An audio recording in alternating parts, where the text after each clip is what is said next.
বিসমিল্লাহির রহমানির রহিম। প্রিয় দেশবাসী, শিশু, কিশোর কিশোরী, তরুণ তরুণী, ছাত্রছাত্রী, বয়স্ক, বৃদ্ধ, নারী পুরুষ সবাইকে আমার সালাম জানাচ্ছি। আসসালামু আলাইকুম।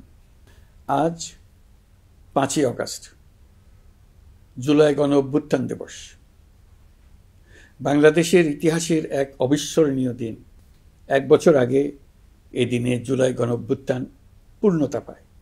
দীর্ঘদিনের ফ্যাসিবাদী শাসন থেকে মুক্ত হয় প্রিয় স্বদেশ।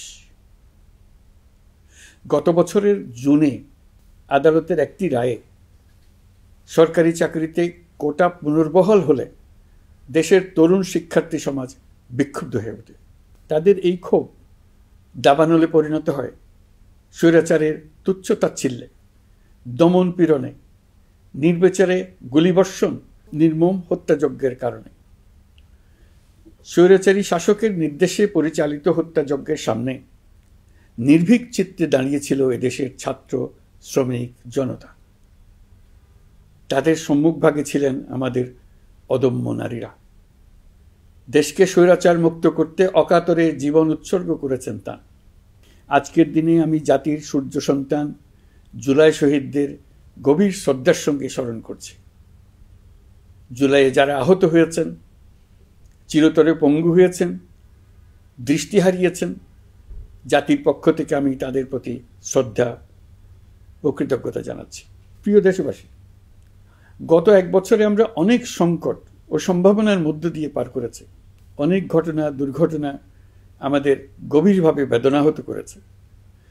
সর্বশেষ মাইলস্টোন কলেজে বিমান বিধ্বস্ত হয়ে ঝরে গেছে আমাদের কোমলমতি শিশুসহ বেশ কিছু মানুষের প্রাণ। আগুনে পুড়ে আহত হয়েছেন অনেকেই। এই ঘটনা আমাদের সবাইকে শোকস্তব্ধ করে দিয়েছে। এই দুর্ঘটনায় নিহতদের আত্মার শান্তি কামনা করছি। যারা এখনো হাসপাতালে চিকিৎসাধীন, তাদের দ্রুত আরোগ্য কামনা করছি। এই ভয়াবহ দুর্ঘটনার পর সিঙ্গাপুর, চীন, ভারত সহ কয়েকটি দেশের যে সকল চিকিৎসক এবং নার্স আহতদের সেবায় অক্লান্ত পরিশ্রম করেছেন, তাদের প্রতি কৃতজ্ঞতা জানাচ্ছি। যারা রক্ত দিয়ে আহতদের পাশে দাঁড়িয়েছেন, কৃতজ্ঞতা জানাচ্ছি তাদের প্রতিও। প্রিয় দেশবাসী, জুলাই অভ্যুত্থানের পর আমরা অনেক দূর পথ অতিক্রম করে এসেছি। আমাদের জাতীয় জীবনে শান্তি শৃঙ্খলা ফিরে এসছে, অর্থনীতিতে গতিশীলতা এসছে, সংকট দূর হয়েছে। মাত্র কয়েকদিন আগে যুক্তরাষ্ট্রের সঙ্গে আমরা সফলতার সঙ্গে শুল্ক আলোচনা সমাপ্ত করেছি। এর ফলে আমাদের অর্থনীতির সম্ভাবনা বহুগুণ বেড়ে গিয়েছে।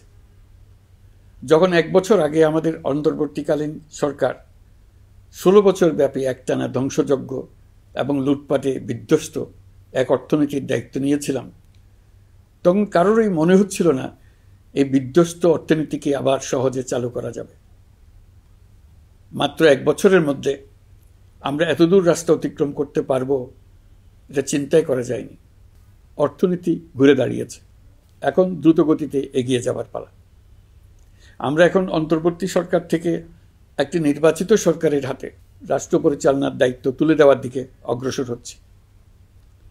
আমরা দায়িত্ব গ্রহণের 4 মাসের মাথায় জাতির উদ্দেশ্যে দেওয়া ভাষণে আমি প্রতিশ্রুতি দিয়েছিলাম 2026 সালের জুনের মধ্যে দেশের আগামী জাতীয় সংসদ নির্বাচন আয়োজন করব।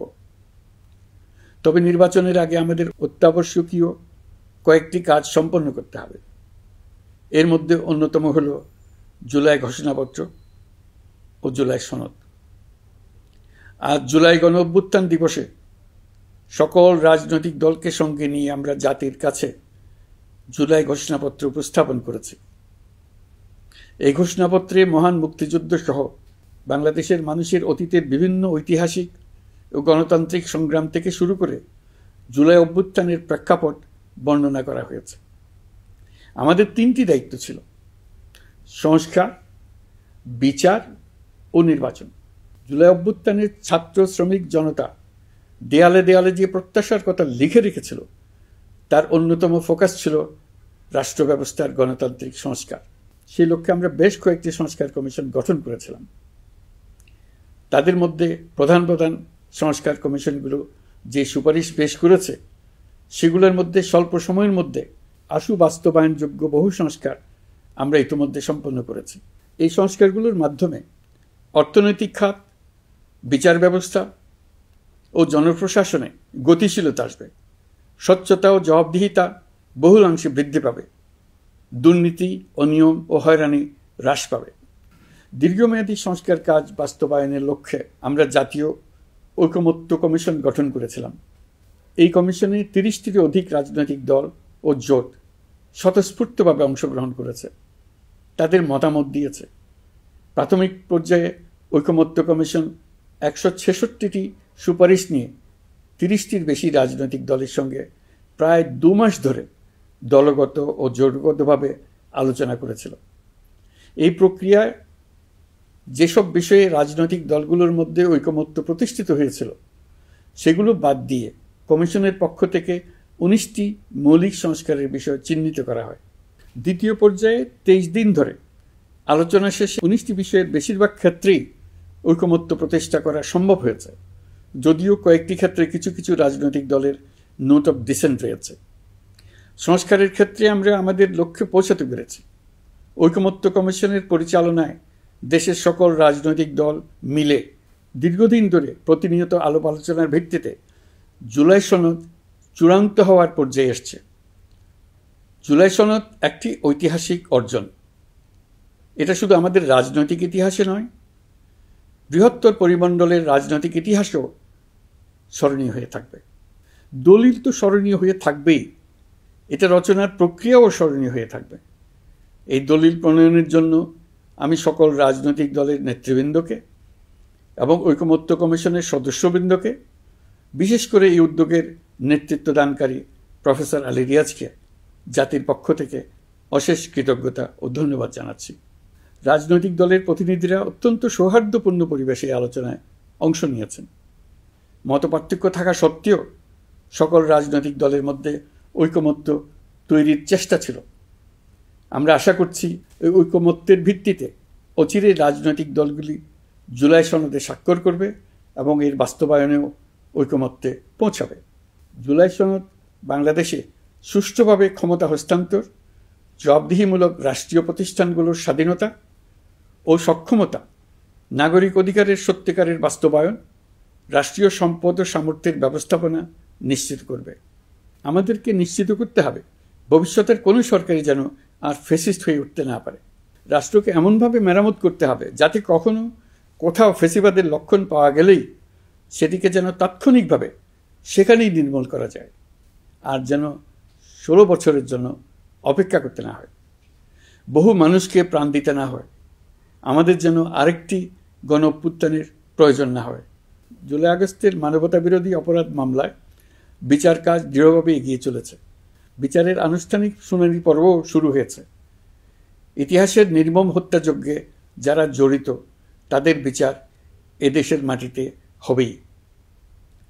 বিচার প্রক্রিয়া ও এর ফলাফল ক্রমান্বয়ে মানুষের কাছে প্রকাশিত হতে থাকবে। বিচারের পুরো প্রক্রিয়া দেশবাসীর কাছে স্বচ্ছ ও দৃশ্যমান রাখা হচ্ছে। এবার আমাদের সর্বশেষ দায়িত্ব পালনের পালা, নির্বাচন অনুষ্ঠান। আজ এই মহান দিবসে আপনাদের সামনে এই বক্তব্য রাখার পর থেকেই আমরা আমাদের সর্বশেষ এবং সবচেয়ে গুরুত্বপূর্ণ অধ্যায়ে প্রবেশ করব। আমরা এবার একটা নির্বাচিত সরকারের কাছে দায়িত্ব হস্তান্তরের প্রক্রিয়া শুরু করব। অন্তর্বর্তী সরকারের পক্ষ থেকে আমি প্রধান নির্বাচন কমিশনারের কাছে চিঠি পাঠাব যেন নির্বাচন কমিশন আগামী রমজানের আগে 2026 সালের ফেব্রুয়ারি মাসে জাতীয় নির্বাচন অনুষ্ঠানের আয়োজন করেন। আপনারা সকলেই দোয়া করবেন যেন সুন্দরভাবে নির্বাচন অনুষ্ঠান করে এদেশের সকল নাগরিক একটি নতুন বাংলাদেশ গড়ার কাজে সফলভাবে এগিয়ে যেতে পারে। আমরা সরকারের পক্ষ থেকে এই নির্বাচন যাতে সুষ্ঠু, শান্তিপূর্ণ এবং উৎসবমুখরভাবে সম্পন্ন করা যায় সেজন্য সকল প্রকার সাহায্য সহযোগিতা প্রদান করব। এবারের নির্বাচন যেন আনন্দ উৎসবের দিক থেকে, শান্তি শৃঙ্খলার দিক থেকে, ভোটার উপস্থিতির দিক থেকে সৌহার্দ্য ও আন্তরিকতার দিক থেকে দেশের ইতিহাসে স্মরণীয় হয়ে থাকে। সেই জন্য সকল আয়োজন সম্পন্ন করতে আগামীকাল থেকে আমরা সকলেই মানসিক প্রস্তুতি ও প্রাতিষ্ঠানিক আয়োজন শুরু করব। নির্বাচনে ভোটারদের সম্পর্কে দুই একটা কথা বলতে চাই। এবার আমরা প্রবাসী ভোটারদের ভোট দেওয়ার আয়োজন নিশ্চিত করতে চাই।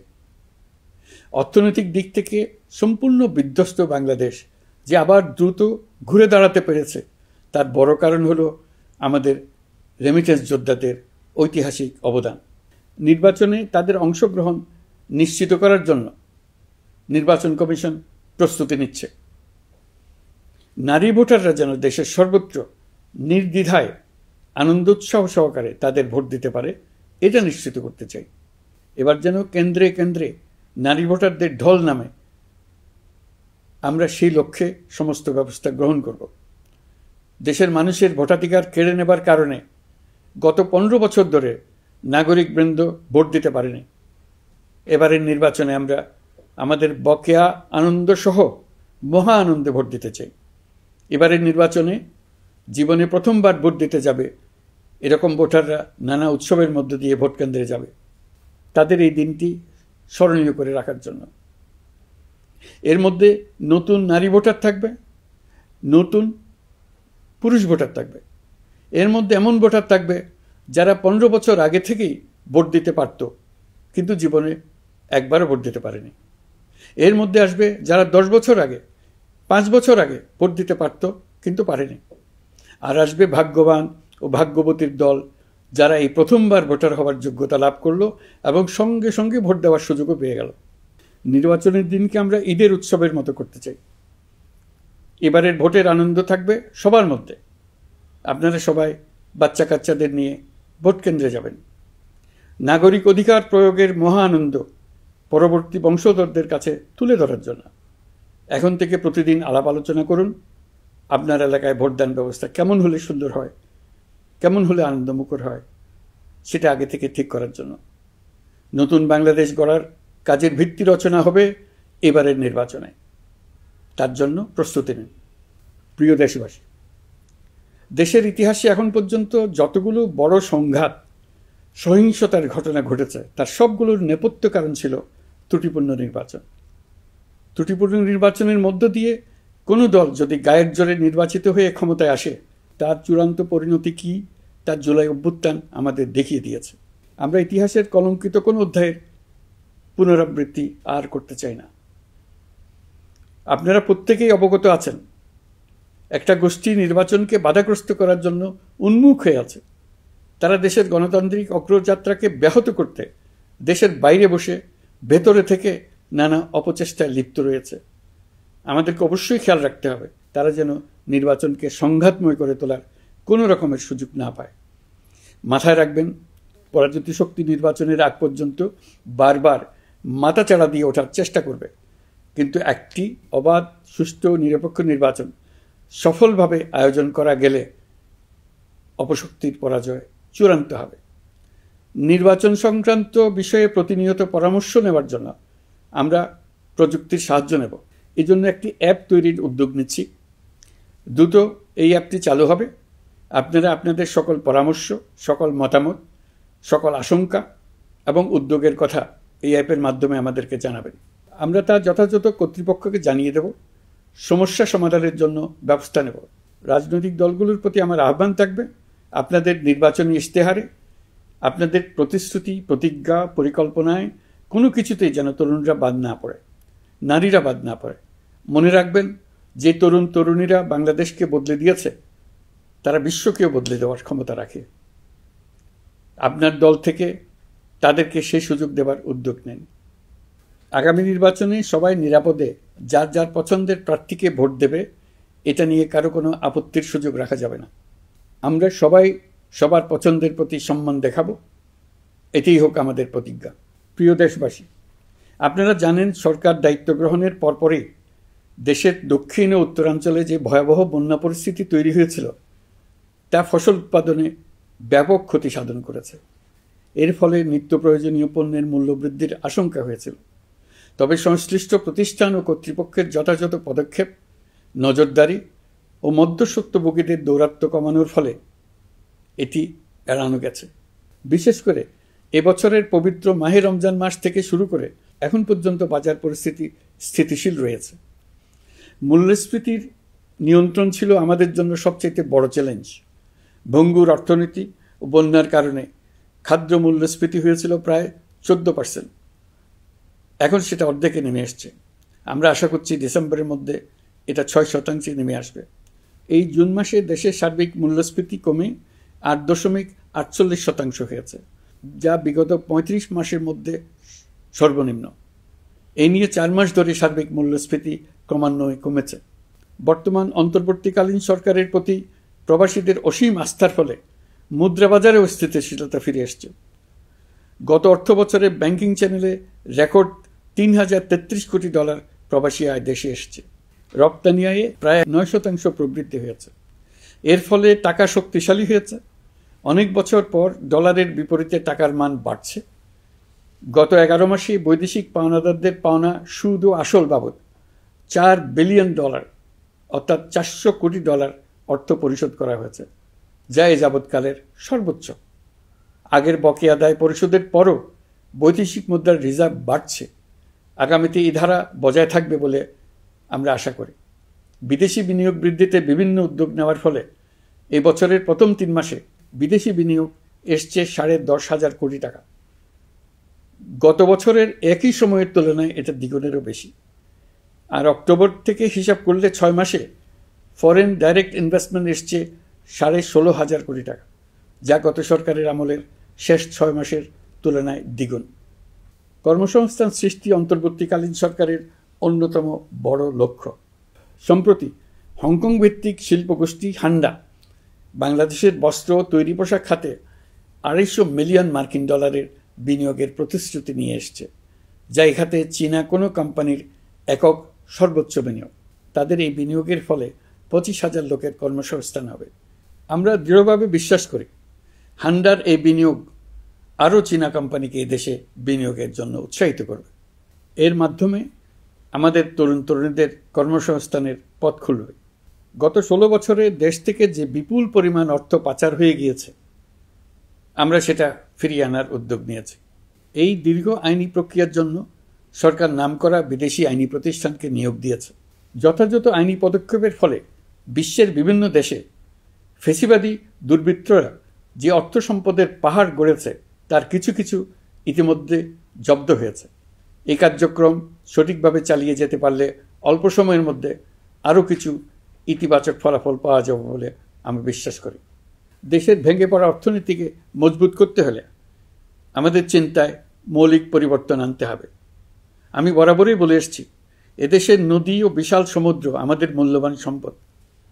আমরা এই সম্পদকে কাজে লাগিয়ে সমান্তরালভাবে পানিভিত্তিক অর্থনীতি গড়ে তুলতে চাই। আমরা প্রায় ভুলে যাই যে বঙ্গোপসাগরের একটা অংশও আমাদের দেশ। এর পরিমাণ আমাদের মোট জমির পরিমাণের চাইতে বেশি। আমরা প্রায় সবসময় জমিভিত্তিক আমাদের অর্ধেক দেশ নিয়ে মাথা ঘামাই, বাকি পানিভিত্তিক অর্ধেক দেশকে হিসাবেই ধরি না, কারণ আমরা ওই অংশে বসবাস করি না। আমরা তো হাওর বাওরেও বসবাস করি না, তাই বলে তো তাকে হিসাবের বাইরে রাখেন। এখন থেকে আমাদের অংশের বঙ্গোপসাগরকে আমরা আমাদের দেশের মূল্যবান অংশ, এই কথা সবসময় মাথায় রেখে অগ্রসর হব। এই অংশের পানির উপর দিয়ে দেশ বিদেশের সঙ্গে আমরা বাণিজ্য করব। তার মাধ্যমে আমরা পুরো পৃথিবীকে আমাদের প্রতিবেশী বানাবো। এই পানির মধ্যে আছে অফুরন্ত সম্পদ, মৎস্য সম্পদ, যা প্রতি বছর ফসল দেয়। এই পানির নিচে আছে অফুরন্ত গ্যাস। এর সব কিছুকে নিয়েই প্রতিনিয়ত আমাদের চিন্তাভাবনাকে চালিত করতে হবে। বর্তমান সরকার চট্টগ্রাম বন্দর ব্যবস্থাপনাকে নতুন করে সাজানোর উদ্যোগ নিয়েছে। সরকার সম্প্রতি বাংলাদেশ নৌবাহিনী পরিচালিত ড্রাই ডক লিমিটেডকে নিউ মুরিং টার্মিনাল কন্টেইনার হ্যান্ডলিংয়ের দায়িত্ব দিয়েছে। তারা কাজ শুরু করা মাত্রই কিছু ইতিবাচক পরিবর্তন এসছে। প্রথম 2 সপ্তাহে দেখা গেছে আগের তুলনায় প্রতিদিন গড়ে 225টি বেশি কন্টেইনার হ্যান্ডলিং হচ্ছে। এই বন্দরকে আধুনিকভাবে গড়ে তোলা গেলে তা শুধু বাংলাদেশের অর্থনীতিতেই ভূমিকা রাখবে না, নেপাল, ভুটান সহ পার্শ্ববর্তী অঞ্চলের অর্থনীতিতে ইতিবাচক ভূমিকা রাখতে সক্ষম হবে। বিনিময়ে তারাও উপকৃত হবে, আমরাও উপকৃত হব। আমাদের উপকূল অঞ্চল অফুরন্ত সম্ভাবনার আধার। কুমিরা থেকে টেকনাফ পর্যন্ত নানা বন্দরের কর্মচাঞ্চল্যে সমগ্র উপকূল অঞ্চলকে দক্ষিণ এশিয়ার একটি গুরুত্বপূর্ণ অর্থনৈতিক প্রাণকেন্দ্র হিসেবে প্রতিষ্ঠা করবে। এই পুরো অঞ্চলে অনেকগুলো শিল্পাঞ্চল গড়ে উঠবে শুধু সমুদ্রের সান্নিধ্য এবং তার ব্যবহারের দক্ষতার কারণে। সমুদ্র উপকূলীয় অঞ্চলের সম্পদ ও পরিবেশের টেকসই ব্যবহার নিশ্চিত করতে আমাদের বন্ধু দেশগুলোর সঙ্গে আলোচনা শুরু করেছি। তারা উৎসাহ সহকারে সাড়া দিয়েছেন। গভীর সমুদ্রকে আমরা এখনও আমাদের কল্যাণে কাজে লাগাতে পারিনি। একে কেন্দ্র করে আমরা মাছ পালন, আহরণ ও প্রক্রিয়াজাতকরণের শিল্প গড়ে তুলতে কাজ শুরু করেছি। এতে করে লক্ষ লক্ষ মানুষের কর্মসংস্থান হবে, আমাদের অর্থনীতি নতুন শক্তিতে বলীয়ান হবে। প্রিয় দেশবাসী, প্রবাসী বাংলাদেশিদের জন্য ভিসা সংক্রান্ত জটিলতা দূর করতে আমরা গভীরভাবে কাজ করে যাচ্ছি। বাংলাদেশি নাগরিকদের জন্য আরব আমিরাত পুনরায় ভিসা চালু করেছে। মালয়েশিয়া কর্তৃপক্ষ বাংলাদেশি কর্মীদের জন্য প্রথমবারের মতো মাল্টিপল এন্ট্রি ভিসা চালু করেছে। অন্যান্য দেশের সঙ্গেও ভিসা জটিলতা কীভাবে কমিয়ে আনা যায় এ নিয়ে আমরা কাজ করে যাচ্ছি। আগামী 5 বছরে জাপানে অন্তত 1 লক্ষ বাংলাদেশি তরুণদের পাঠানোর প্রস্তুতি শুরু করেছে। তরুণদের সেখানে পাঠানোর জন্য বিশেষ প্রশিক্ষণ, অন্যান্য ব্যবস্থাও আমরা নিতে শুরু করেছি। এর পাশাপাশি আমরা ইতালি, দক্ষিণ কোরিয়া, সার্বিয়া সহ বিভিন্ন দেশে দক্ষ কর্মীদের পাঠানোর উদ্যোগ নিয়েছি। সৌদি আরব, জর্ডান, ওমান সহ বিভিন্ন দেশে নথিপত্রের কারণে যে প্রবাসীরা ইরেগুলার হয়ে গিয়েছিলেন তাদেরকে রেগুলারাইজ করার জন্য ব্যবস্থা নিয়েছে। আমরা বিভিন্ন দেশের সঙ্গে বিদ্যমান চুক্তিগুলোকে পর্যালোচনা করে দেখছি যাতে আমাদের প্রবাসী ভাই বোনদের জন্য সেগুলো স্বস্তিদায়ক হয়। দেশে এবং দেশের বাইরে বাংলাদেশের নাগরিকরা যে যেখানে অবস্থান করছে তারা যাতে সব ধরনের নাগরিক সুবিধা পান, আমরা সেই বিষয়ে উদ্যোগ নিয়েছি। চলতি বছর আমাদের নানা উদ্যোগের ফলে প্রায় 87,000 বাংলাদেশি সুষ্ঠুভাবে হজ পালন করতে পেরেছেন। হজের ব্যয়ও অন্যান্য বছরের তুলনায় আমরা কমিয়ে আনতে পেরেছি। হাজিরা যাতে নির্বিঘ্নে হজ সম্পন্ন করতে পারে সেজন্য লাব্বায়েক নামে অ্যাপ চালু করেছে, যার মাধ্যমে ঘরে বসেই হাজিদের আত্মীয় স্বজন, পরিবার পরিজন তাদের অবস্থান প্রতি মুহূর্তে জানতে পেরেছেন। এই বছর দক্ষিণ এশিয়ার অন্যান্য দেশগুলোতেও আমাদের হজ ব্যবস্থাপনা প্রশংসিত হয়েছে। আগামী বছরের হজ ব্যবস্থাপনা যেন আরও নির্বিঘ্নে সম্পন্ন করা যায় সেজন্য মন্ত্রণালয় এখন থেকেই প্রস্তুতি নিতে শুরু করেছে। প্রিয় দেশবাসী, জুলাই গণঅভ্যুত্থানে তরুণ শিক্ষার্থীদের পাশে ঢাল হয়ে দাঁড়িয়েছিলেন আমাদের বাবা মা ও শিক্ষকরা। আমাদের বাবা মায়েরা তাদের সন্তানকে বহু কষ্টে বড় করে বিশ্ববিদ্যালয়ে পাঠায়। লেখাপড়া শেষ করে অনেক ছাত্র অসুস্থ হয়ে বের হয়। এর কারণ আবাসিক হলের নোংরা পরিবেশ, খাবারের নিম্নমান, তার উপর দলীয় সন্ত্রাসীদের দমনপীড়ন। বিশ্ববিদ্যালয়ে পড়াশোনার পরিবর্তে প্রতিদিন শিক্ষার্থীদের জোর করে রাজনৈতিক দলের প্রোগ্রামে নিয়ে যাওয়া হতো। প্রশাসন ও শিক্ষকরা সবই জানতেন, অথচ কেউ এটি থামাতে পারেননি, চেষ্টাও করেননি। কারণ শিক্ষকদের একটি বড় অংশ প্রমোশনের জন্য, সুবিধার জন্য দলীয় রাজনীতিতে জড়িত ছিলেন, নিপীড়কের ভূমিকায় ছিলেন। প্রতিটি বিশ্ববিদ্যালয়ের আবাসিক হলগুলোতে দলীয় সন্ত্রাসীদের নিয়ন্ত্রণ আর অমানসিক নির্যাতন চলত। সেখানে গড়ে তোলা হয়েছিল টর্চার সেল। অন্তর্বর্তী সরকার প্রতিশ্রুতিবদ্ধ যে আমরা আর কখনো শিক্ষা প্রতিষ্ঠানগুলোকে এমন কোনো রাজনীতি দ্বারা কলুষিত হতে দেব না যা পড়াশোনার পরিবেশ নষ্ট করে, তরুণদের জীবন ধ্বংস করে। বাবা মায়েদের যেন সন্তানকে বিশ্ববিদ্যালয়ে পড়তে পাঠিয়ে আর কখনো শঙ্কায় থাকতে না হয়। বর্তমান সরকার দায়িত্ব গ্রহণের পরপরই শিক্ষা ব্যবস্থার উন্নতির জন্য ধারাবাহিকভাবে পরামর্শ কমিটির সঙ্গে বৈঠক করেছে, বিভিন্ন উদ্যোগ হাতে নিয়েছে। বিদ্যালয়গুলোতে শিক্ষার মান কীভাবে বাড়ানো যায় সে বিষয়ে বিভিন্ন উদ্যোগ নেওয়া হচ্ছে। সরকার কিছুদিন আগে সারা দেশের সরকারি প্রাথমিক বিদ্যালয়ের সব প্রধান শিক্ষকের বেতনের গ্রেড 1 ধাপ বাড়িয়ে 10ম গ্রেড করার সিদ্ধান্ত নিয়েছে। এটি একটি যুগান্তকারী সিদ্ধান্ত। প্রাথমিক বিদ্যালয়গুলিতে শূন্য পদে 6,500 প্রধান শিক্ষক নিয়োগের প্রক্রিয়া চলছে। প্রাথমিকের পড়াশোনার পদ্ধতিগত পরিবর্তনের দিকেও আমরা মনোযোগ দিচ্ছি। সব স্কুলে ইন্টারনেট সংযোগ ও মাল্টিমিডিয়া শ্রেণীকক্ষ তৈরির নির্দেশ দেওয়া হয়েছে। পার্বত্য চট্টগ্রামে কমপক্ষে 100টি স্কুলে এবছরের মধ্যেই ই-লার্নিং চালু হবে। ঢাকা চট্টগ্রামের অভিজ্ঞ শিক্ষকরা প্রযুক্তির সহায়তায় এসব স্কুলে শিক্ষকতা করে সেখানকার শিক্ষক ঘাটতি পূরণ করবেন। যেসব এলাকায় বিদ্যুতের ঘাটতি রয়েছে সেখানে সোলার প্যানেল বসিয়ে বিদ্যুতের ঘাটতি নিরসন এবং মোবাইল নেটওয়ার্ক ও স্টারলিংক পরিষেবা ব্যবহার করে এই সংকট মোকাবেলা করা হচ্ছে। স্কুলগুলোতে মেয়েদের জন্য বিশেষ ব্যবস্থা গ্রহণ করে তাদের পড়াশোনার উপযোগী করে তোলা হচ্ছে। স্কুলের অবকাঠামোকে নারীবান্ধব করে তুলতে স্কুল ভবন নির্মাণের সময় কমিটিতে নারী স্থপতি রাখার নিয়ম করা হয়েছে। আমাদের লক্ষ্য হলো স্কুল ভবনের ডিজাইন থেকে শুরু করে পড়াশোনার পরিবেশ চিন্তাভাবনায় মেয়েদেরকে বিশেষভাবে গুরুত্ব দেওয়া, যাতে তারা ব্যক্তিগত নিরাপত্তা ও স্বাস্থ্যের দিক থেকে স্বস্তিদায়ক পরিবেশে পড়াশোনা করতে পারে। প্রিয় দেশবাসী, জুলাই গণ অভ্যুত্থানে শহীদ ও আহত যোদ্ধাদের জন্য আমরা নিরলসভাবে কাজ করে যাচ্ছি। এখন পর্যন্ত 775টি শহীদ পরিবারকে প্রায় 100 কোটি টাকার সঞ্চয়পত্র ও মাসিক ভাতা বাবদ ব্যাংক চেক দেওয়া হয়েছে। অবশিষ্ট যারা আছেন তাদেরও কয়েকটি আইনগত বিষয় নিষ্পত্তি সাপেক্ষে সঞ্চয়পত্র দেওয়ার প্রক্রিয়া চলছে। এর পাশাপাশি আহত 13,800 জন জুলাই যোদ্ধাকে 3টি ক্যাটাগরিতে নগদ টাকা ও চেক বাবদ 153 কোটি 4 লাখ টাকা প্রদান করা হয়েছে। 78 জন অতি গুরুতর আহত জুলাই যোদ্ধাকে সিঙ্গাপুর, থাইল্যান্ড, তুরস্ক এবং রাশিয়ার উন্নত চিকিৎসার জন্য পাঠানো হয়েছে এবং চিকিৎসা ব্যয় বাবদ এ পর্যন্ত প্রায় 100 কোটি টাকা ব্যয় হয়েছে। আহতদের পুনর্বাসনের জন্য সরকারের সবকটি মন্ত্রণালয়ের সম্মিলিত প্রচেষ্টায় বিভিন্ন ধরনের উদ্যোগ নেওয়া হচ্ছে। ফেসিবাদী সরকারের আমলে দেশের শহরে বন্দরে হাজারো প্রতিষ্ঠান, সড়ক, সেতু, সেনানিবাস, যুদ্ধজাহাজ, স্কুল, কলেজ, বিশ্ববিদ্যালয়ের নাম পরিবর্তন করে স্বৈরাচার তার নিজের এবং নিজের পরিবারের সদস্যদের নামে চালু করেছিল। আমরা সব নাম পরিবর্তন করে আগের নাম বা মানানসই নাম করে দিয়েছি। প্রিয় দেশবাসী, অন্তর্বর্তীকালীন সরকার এমন এক অবস্থায় দেশের দায়িত্বভার গ্রহণ করেছিল যখন প্রতিটি গণতান্ত্রিক প্রতিষ্ঠান, অফিস, আদালত বিধ্বস্ত অবস্থায় ছিল। আমাদের প্রথম এবং প্রাথমিক কাজ ছিল এই প্রতিষ্ঠানগুলো সংস্কার এবং পুনর্নির্মাণে হাত দেওয়া, আইনশৃঙ্খলা বাহিনী পুনর্গঠন, অর্থনীতি পুনরুদ্ধার, আইন আদালত, নির্বাচন কমিশন সহ যাবতীয় গণতান্ত্রিক প্রতিষ্ঠানকে সচল করা এবং নাগরিকদের নিকট দায়বদ্ধ করে তোলা। রক্তাক্ত জুলাই ছিল স্বৈরাচারের বিরুদ্ধে তরুণদের পুঞ্জীবিত ক্ষোভের বহিঃপ্রকাশ।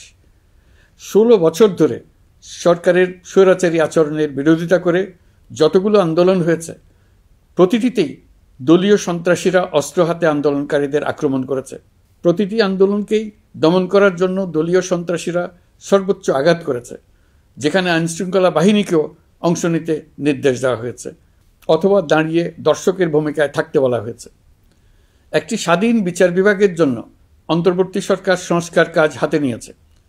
বিচার বিভাগীয় সংস্কার কমিশনের প্রস্তাবনা অনুযায়ী সুপ্রিম কোর্ট বিচারক নিয়োগ সহ যে সকল কাজ এই সরকার স্বল্প সময়ের মধ্যে করে যেতে পারবে, সে সকল কাজের অধিকাংশ ইতিমধ্যে সম্পন্ন করা হয়ে গেছে। বাকি কাজ চলমান রয়েছে। স্বৈরাচার আমলে দলীয় বাহিনীতে পরিণত হওয়া ভঙ্গুর আইনশৃঙ্খলা বাহিনীকে নতুন করে গড়ে তোলার জন্য আমরা সর্বোচ্চ ব্যবস্থা নিয়েছি। আইনশৃঙ্খলা বাহিনী দ্বারা কোনো মানবাধিকার লঙ্ঘন যাতে না ঘটে, সেই জন্য পুলিশ সদর দপ্তরে একটি সেল কার্যকর করা হয়েছে, যেখানে মানবাধিকার সহ পুলিশ সদস্যদের মাধ্যমে সংগঠিত যে কোনো অপরাধের বিষয়ে অভিযোগ করা যায়। এই সমস্ত সেল অন্যান্য আইন প্রয়োগকারী সংস্থার প্রধান কার্যালয়ও স্থাপন করা হচ্ছে। আসামিদের জিজ্ঞাসাবাদ হবে স্বচ্ছ কাচের ঘরে। হাজতখানায় বন্দীদের মানবিক সেবা নিশ্চিত করা হবে। অভিযান পরিচালনার সময় পুলিশ যেন জিপিএস ট্র্যাকিং সিস্টেম ডিভাইস সহ বডি ক্যামেরা পরিধান করেন তা নিশ্চিত করা হবে। পুলিশ যেন আর কখনোই কোনো আন্দোলন দমনে প্রাণঘাতী অস্ত্র ব্যবহার করতে না পারে, সেই ব্যবস্থা নেওয়া হয়েছে। বেআইনি সমাবেশে বল প্রয়োগের ক্ষেত্রে জাতিসংঘের স্বীকৃত 5টি ধাপ অনুযায়ী পুলিশ সদস্যদের প্রশিক্ষণ দেওয়া হচ্ছে। সব মিলিয়ে স্বরাষ্ট্র মন্ত্রণালয়ের পুলিশ সংস্কার কমিশনের প্রস্তাব অনুযায়ী 16টি সংস্কার কাজ সম্পন্ন হয়েছে। আরও 43টি সংস্কার কাজ সমাপ্ত হওয়ার পথে। দেওয়ানি আইন, নারী ও শিশু নির্যাতন দমন আইন সহ বিভিন্ন আইনগত সংস্কার সম্পন্ন হয়েছে। সম্প্রতি সরকার ফৌজদারি কার্যবিধি সংশোধন অধ্যাদেশ 2025 অনুমোদন করেছে। এর ফলে এখন থেকে কোনো ব্যক্তিকে আটকের পর 12 ঘন্টার মধ্যে যত দ্রুত সম্ভব পরিবারকে জানাতে হবে। আটককৃত ব্যক্তিকে আইনজীবীর সঙ্গে সাক্ষাতের সুযোগ দিতে হবে। গ্রেপ্তারকৃত ব্যক্তি রিমান্ডের পর অসুস্থ বা আহত হলে তাকে ডাক্তার কর্তৃক পরীক্ষা করতে হবে এবং আঘাতের কারণ নিশ্চিত হতে হবে। তার প্রয়োজনীয় চিকিৎসা দিতে হবে। এক্ষেত্রে পুলিশের দায় থাকলে আইনি ব্যবস্থা নেওয়ার বিধান যুক্ত করা হয়েছে। এই আইনের ফলে গ্রেফতার ও আটক নিয়ে মানুষের হয়রানি অনেক কমে আসবে, পুলিশের জবাবদিহিতা বাড়বে এবং বিচারের কাজ দ্রুততর হবে। পুলিশ সংস্কার কমিশনের সুপারিশ ছিল কোনো ব্যক্তি থানায় জিডি করতে গেলে অবশ্যই তা গ্রহণ করতে হবে। জিডি গ্রহণ করা ছাড়া থানা থেকে কোনো ব্যক্তিকে ফিরিয়ে দেওয়া যাবে না। এই সুপারিশের ভিত্তিতে সরকার সিদ্ধান্ত নিয়েছে দেশের সব থানায় অনলাইনে জিডি করা যাবে। এখন থানায় জিডি না নেওয়ার আর কোনো অভিযোগ থাকবে না। গণতান্ত্রিক চর্চার অন্যতম প্রধান শর্ত গণমাধ্যমের স্বাধীনতা। অতীত ইতিহাসের দিকে তাকালে দেখা যায় মুক্ত সাংবাদিকতার ক্ষেত্রে প্রথম এবং সবচেয়ে বড় বাধা হিসেবে কাজ করেছে সরকার। অন্তর্বর্তী সরকার এইসব বাধা অপসারণে বিভিন্ন উদ্যোগ নিয়েছে। আমরা সমালোচনাকে উন্মুক্ত করে দিয়েছি। যে কেউ চাইলেই যে কোনো মাধ্যমে, সেটা মূলধারার গণমাধ্যম হোক কিংবা সামাজিক যোগাযোগ মাধ্যমেই হোক, সরকারের সমালোচনা করতে পারছেন। এমনকি রাষ্ট্রীয় গণমাধ্যমেও সরকারের সমালোচনা করা যাচ্ছে। নিকট অতীতে যা ছিল অকল্পনীয়। সাংবাদিকদের জবাবদিহিতা নিশ্চিত করার জন্য সরকার ইতিমধ্যে প্রেস কাউন্সিল পুনর্গঠন করেছে। আপনারা জানেন, সামাজিক যোগাযোগ মাধ্যমে প্রতিদিন বিপুল পরিমাণ গুজব ও অপতথ্য ছড়িয়ে পড়ছে। দেশকে অস্থিতিশীল করতে হাতিয়ারে পরিণত হয়েছে গুজব। অপতথ্য মোকাবেলা করার জন্য সাংবাদিকদের সক্ষমতা বাড়াতে বিভিন্ন ধরনের প্রশিক্ষণের ব্যবস্থা নেওয়া হচ্ছে। স্বৈরাচারী সরকার আমলে সাংবাদিকতার ক্ষেত্রে বড় বাধা ছিল ডিজিটাল নিরাপত্তা আইন, যা পরে সাইবার নিরাপত্তা আইন রূপে আবির্ভূত হয়েছিল। আমরা এই আইনটি বাতিল করেছি। এই আইনের অধীনে সাংবাদিকদের বিরুদ্ধে করা সব মামলা বাতিল করা হয়েছে। সংবাদ মাধ্যমের স্বাধীনতা নিশ্চিতকরণে এটি একটি বড় অগ্রগতি। নতুন যে আইন প্রণীত হয়েছে তাতে আগের আইনের নিবর্তনমূলক 9টি ধারা বাদ দেওয়া হয়েছে। আগের আইনের আওতায় করা 95% মামলায় এসব ধারায়। আমরা বিশ্বাস করি নতুন আইন প্রণয়নের পর সাংবাদিকদের আইনি হয়রানি বন্ধ হবে। গত বছর মানুষের প্রতিবাদকে স্তব্ধ করে দিতে ফ্যাসিবাদী সরকার ইন্টারনেট বন্ধ করে দিয়েছিল, যাতে গোপনে তারা দমন নিপীড়ন হত্যাকাণ্ড চালাতে পারে। অন্তর্বর্তী সরকার সাইবার সুরক্ষা আইন সংশোধন করে নতুন অধ্যাদেশে প্রথমবারের মতো ইন্টারনেটকে মৌলিক অধিকার হিসেবে অন্তর্ভুক্ত করেছে। সম্প্রতি আন্তর্জাতিক bandwidth real time internet traffic পরিবহনে 4 টেরাবাইট সেকেন্ডের মাইলফলক অতিক্রম করেছে বাংলাদেশ সাবমেরিন কেবলস পিএলসি। বাংলাদেশে ইন্টারনেট সেবার মান ভালো করতে সরকারের পক্ষ থেকে সর্বোচ্চ উদ্যোগ নেওয়া হয়েছে। প্রিয় দেশবাসী, আপনাদের আহ্বানে একটি ঐতিহাসিক সন্ধিক্ষণে আমরা দায়িত্বভার গ্রহণ করেছিলাম। জুলাই অভ্যুত্থানে সৃষ্ট নতুন বাংলাদেশের যে অভূতপূর্ব সম্ভাবনা জাগ্রত হয়েছে, তাকে এগিয়ে নিতে আপনারা আমাদেরকে দায়িত্ব দিয়েছিলেন। গত 12 মাস ধরে আপনাদের সবাইকে সাথে নিয়ে জুলাইয়ের দাবি পূরণের চেষ্টা করে যাচ্ছি। আসুন আজ জুলাই গণ অভ্যুত্থান দিবসে প্রতিজ্ঞাবদ্ধ হই এই জাতিকে আমরা আর কখনো বিভক্ত হতে দেব না। আমরা সকল নাগরিকের প্রতি মর্যাদাশীল থাকব, তিনি যেই পরিচয়েরই হন না কেন।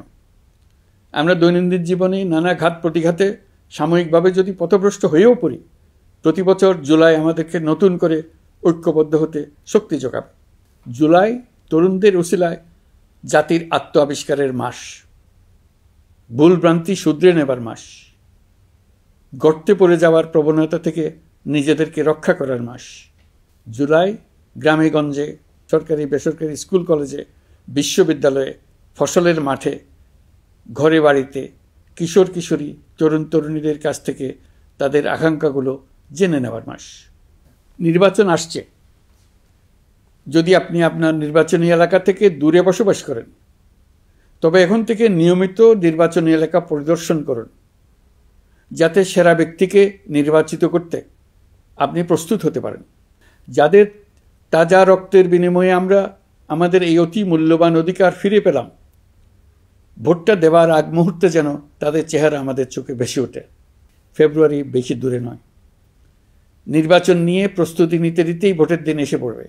বহু বছর আমরা কেউ ভোট দিতে পারিনি। এবার আমরা সবাই ভোট দেব, কেউ বাদ যাবে না। সবাই যেন বলতে পারি, নতুন বাংলাদেশ গড়ার পথে দেশকে রওনা করার জন্য আমি আমার ভোটটা দিয়েছিলাম। আমার ভোটেই দেশটা সে পথে রওনা হতে পেরেছিল। জুলাই গণ অভ্যুত্থান দিবসে সকল নাগরিকের কাছে আমার আহ্বান, আসুন নতুন বাংলাদেশ গড়ার প্রথম বড় পরীক্ষায় সফলভাবে উত্তীর্ণ হই। মহান আল্লাহ আমাদের সহায় হন। আল্লাহ হাফেজ।